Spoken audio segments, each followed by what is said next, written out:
What's going on, people? Welcome back to another one. Today we are talking the Ring Magazine Awards. Let me know what you think of it in the comments below. Like, share, subscribe. Very, very close already. We're getting to that 400 subscriber mark, so thank you to everyone who subscribed so far. Next up, 450. We're going to keep on trying to hit those targets.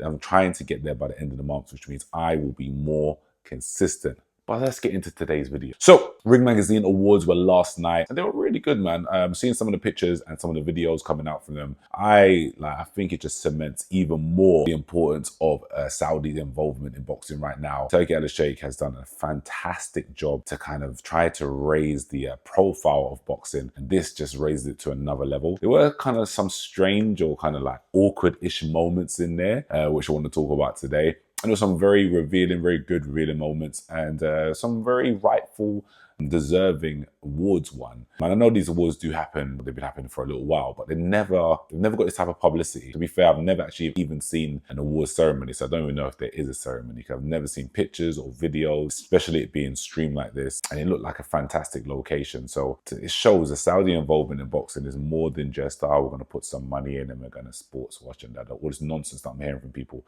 People need to really appreciate what's going on. They brought it to London tan, even in the cold weather, people came over. And it was really interesting to see some former opponents seeing each other and meeting up, and seeing, you know, some people who you wouldn't necessarily think would be in that room. Canelo was there, and that was a big thing. Canelo and Turkey taking pictures together, which just shows, man, money can really do some good things in terms of get some egos out of the way. But let's get into some of the news that was coming out of the Ring Magazine Awards. So my first thing I want to talk about, we saw some great awards won last night. I haven't looked at all of the categories nominations. I didn't watch it all the way through. Just some categories that really interested me. Usyk won Male Fighter of the Year, and I 200% agree with this. Like I said, I've sung Usyk's praises a lot. There's no video I didn't actually get to put up, which was cussing out the likes of Timothy Bradley. Yeah, I'm going to put it out soon still anyway. And the likes of Simon Jordan for not really giving Usyk credit. But I'm glad that Ring Magazine actually is able to give him credit for Fight of the Year. What he did to Fury twice, dominated him twice. Rounds are competitive. 9-3 or 9-2 both times what I have. Yeah, he dominated him twice. Someone who was 40 pounds and 50 pounds heavier than him, coming up from cruiserweight. This guy is an actual menace. Not menace, actually. He's a hero. He's the other side of it. Jabba, he's a menace. So yeah, really glad to see him win that. Really funny speech. Mentioned Tyson Fury in the end as well. Greedy belly. I know they said the best friend thing, but you know, I don't know, man. Fury, I don't rate his character. But Usyk's character is just, it's the best, man. Really what we need in boxing right now. Next up, another interesting category was Knockout of the Year. And this is where it gets a bit awkward. So the winner of Knockout of the Year was Daniel Dubois' knockout of Anthony Joshua. And both of them were in attendance. And they actually did bump into each other and had some words exchanged, like pleasant words, respectful words, which I want to talk about in another video. Just a lot of stuff to do with that whole AJ Dubois, Bacoli triangle. But yeah, it was interesting and a little bit awkward showing that knockout over and over and over again on the replays. You know, they're just in the audience. That's what I found like awkward, but at the same time, it's kind of like quite mature of them as athletes to just, you know, look past it, it's what it is, and not let the ego get in the way too much. It was a brilliant knockout. So we had Daniel Dubois winning Knockout of the Year for his knockout over Anthony Joshua. Very deserving. It was such a good knockout, especially with everything. When you factor everything in that was building up to the fight. One, within the fight, knocking him down so many times and leading to such a devastating knockout. And then two, when you think of what happened in the build-up, Daniel Dubois was such a big underdog, and then doing what he did, you know, AJ was acting very, very cocky within the face-off and stuff like that, saying certain things to Dubois. So it made for a very painful watch for a lot of people, and a very, let's say, a very celebratory watch for some Daniel Dubois fans. So that definitely deserved to win. Really good one, but it was a bit awkward because AJ's in the audience and Dubois in the audience, and they ran into each other at one point, and it was still very respectful words exchanged, but it gets really like, I guess it's quite mature of these boxers to be, you know, take it for what it is, you know, not let the ego stand in the way too much. And it is a sport.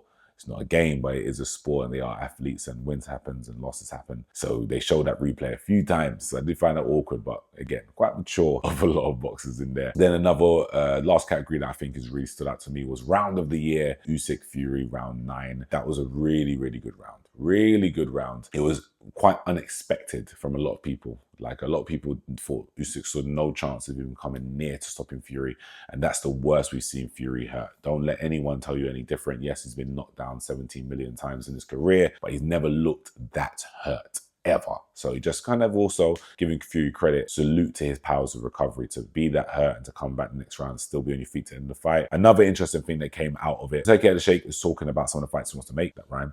2025, Crawford and Canelo. Now, don't care about it that much. It is an intriguing one, but with the weight differences, I don't really see why it needs to happen. It does seem like they're really close to making it happen. With Canelo coming to the event yesterday, and I saw in the big group picture, Canelo was standing right next to Turkey, so they definitely had some good conversations there. If anyone can make it happen, Turkey will make it happen, but not super interested in that one. And then we had AJ versus Fury, of course. We know, yeah, it's not the biggest fight in the world. Like, it's not now it's kind of lost its luster, but like I said before in another video, it does need to happen now, and if anyone can make it happen, Turkey can make it happen. It's going to definitely happen a Riyadh season event. Now, I think it will have to happen at a London event, like we did with the Daniel Dubois and AJ one. It wouldn't have the same luster in Saudi. So it has to happen in London, or in England, should I say, not just London, England, should I say. So Wembley is probably the best one, or maybe the Principality Stadium, but it has to happen. Next up, Garcia versus Haney 2. I want to make a video on this, but I don't know if it's just going to get a ton of hate, because I feel like Devin Haney gets way too much hate. Don't get it twisted. I understand why he gets the hate, but I think it's just too much now. I kind of would like to see this fight, and I would like to see Haney win. Now, I'm not a fan of Haney. I'm not as big of a fan of Haney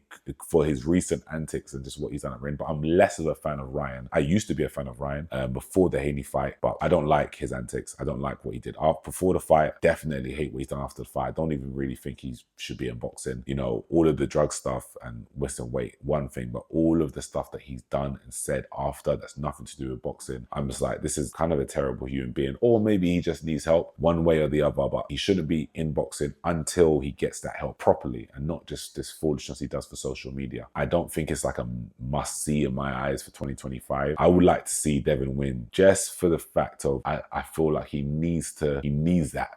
He definitely needs the win. People will say, you know, well, people have taken a lot of credit away from Devin since that Ryan lost, but I'm taking a little bit of credit away from Ryan, and I'll say why. Ryan Garcia is lazy. He's naturally talented, and he had natural speed, and, you know, he knocked Devin down how many times, but people speak like Devin got knocked out. Ryan did not knock Devin out because he was not disciplined enough. He was not listening to his coaches, and Devin should never have been able to see the end of the fight. He shouldn't have seen the 12th round. With everything that Ryan did in the first round, knocking him down, doing what he needs to do, there's no way that Devin should have seen the last round. So it just shows for me that the hard work wasn't really there. It wasn't there, and it's just, I don't rate that. Don't rate that, man. I rate people who grind, who work hard, do their thing. So I really want Devin to win, to kind of shut his haters up, and I think he needs it more than Ryan, if you ask me. But yeah, that was it. The Ring Magazine Awards. Those are the things that I was really interested in from last night. What did you think of the awards ceremony? Do you see now really, I mean, I think everyone has seen it already, how positive Turkey is for boxing, but do you see how it's another level how positive he is for boxing right now, and how positive the Riyadh season, let's say, investment into boxing is? I really hope that he doesn't get bored. And I say that because if Turkey gets bored of this, which I don't think he will, but it's all on him. As much as Riyadh season and Saudi are involved, this is down to his passion for boxing, which is bringing this much eyes and investment and everything into it. So yeah, it's going to be a very interesting one. Oh, also, AJ called up Fury, but we'll talk about that in another video. Like, share, subscribe. See you soon.